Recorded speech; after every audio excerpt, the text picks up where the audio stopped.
Welcome back to another video, and today I'm going to teach you guys how to play PSP games on your Firetv or Firestick. And I'm going to try to make this video as quick and as easy as possible and make it to where you basically cannot mess up even if you try. So as long as you're paying attention, this should work as seamless as possible. So the first thing you need, so we can go ahead and get into this, is you're going to need a PS4 or PS5 controller and a USB stick. If you're using a Fire Stick, you're going to need a micro SD card and a micro SD card reader. But other than that, every one of these steps are going to be exactly the same.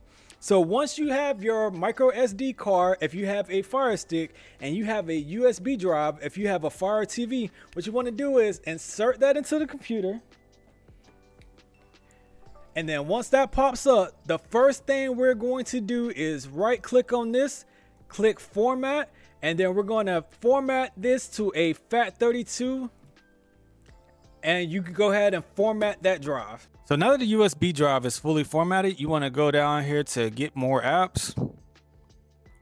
Then you want to go to search library, and then you want to search for this right here, downloader, because this is what we're going to use to download the emulator. And then you want to go over here, then you search pp sspp, go, and then it'll take you to a Google search, and it's going to be this very first one. Once you download or click on this, you want to click on download. And then you want to go to Android APK. Click on that and then download it.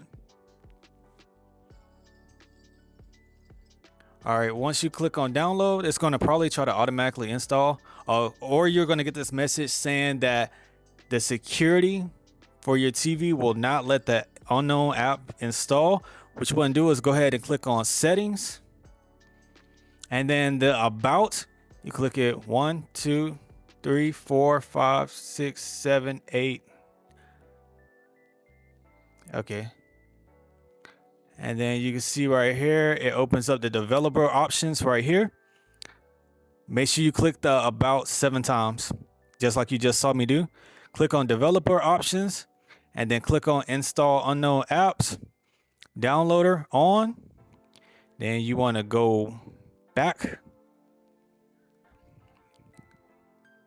to downloader, click on my apps, and then click on downloader. It's going to take us back in. Click on install,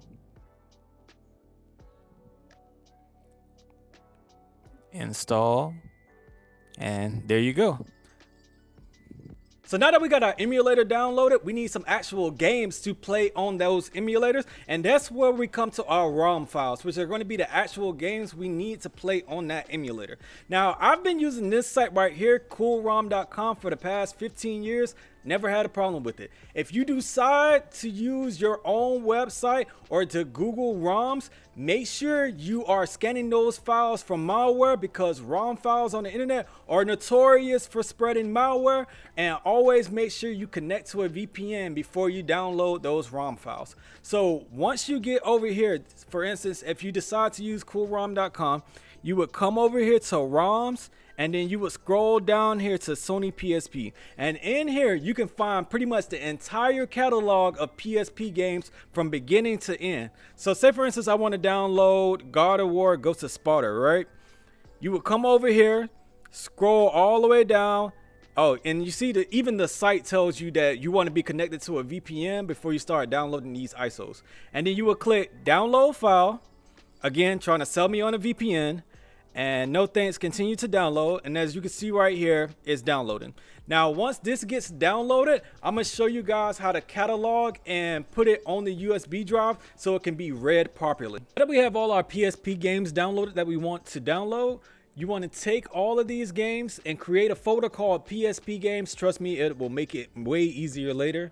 And you want to take it, Drag all those games into that folder. Now we're going to take the USB drive out of the computer and we're going to take it back to the TV so I can show you how to play these games. Now we have our ROMs loaded to our USB drive and we have it inserted into the back of the television.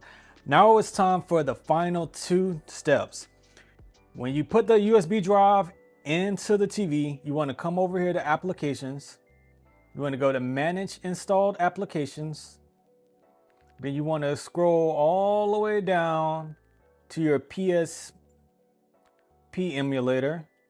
Then you want to go to Permissions and you want to go to Files and Media and then go to Allow Access to Media Files.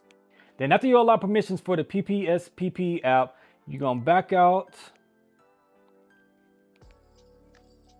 We're going to go back to the home screen and then we're going to go over here to Controllers and Bluetooth Devices. Then we're going to go to Game Controllers. Then we're going to click on Add a new game controller. And if you have a PlayStation controller, you know to hold the home button and the start button. The share button. And then it'll start blinking. And then once it starts blinking, it's going to pop up on the screen here. Then we hit the controller. Then it's paired, as you can see. And then, you can start using the controller to navigate. So I can use the controller to do whatever I want with it. And now we're going to go back to our PSP emulator. And you can use the controller from here on out. You don't need the remote anymore. Then we're going to click on that. Then once you come into that, it's going to take you back to the screen where it has you select the folder that you want. You want to make sure that you're selecting your USB drive. Let me zoom out a little bit. Right, because that's where you have all of your PSP emulators. And then you can just, whatever folder you chose to have your ROM files in, you can select.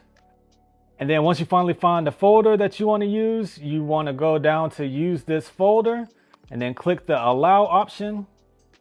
And mine took a little second because I had a bunch of games on there. But here's my Tenkaichi Tag Team. And as you can see, it is going to load up like normal.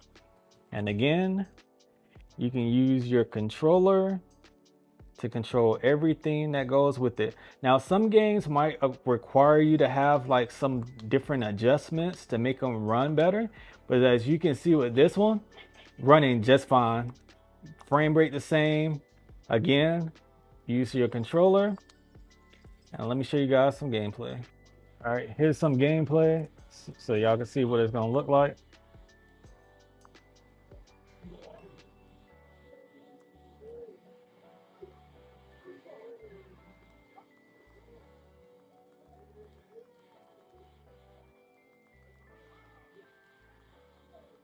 So one thing I forgot to mention while recording this video is that when you go put the USB drive into that Fire TV, it will try to get you to format that USB drive to work with Fire TV apps.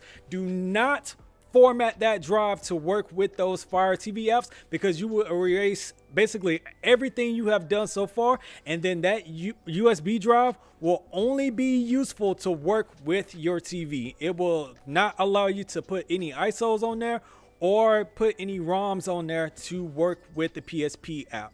So do not format that drive. But other than that, if you guys have any other questions, comments, concerns, leave them in the comments below. Make sure to like, share, and subscribe. Let me know what y'all want to see in the next video. Peace.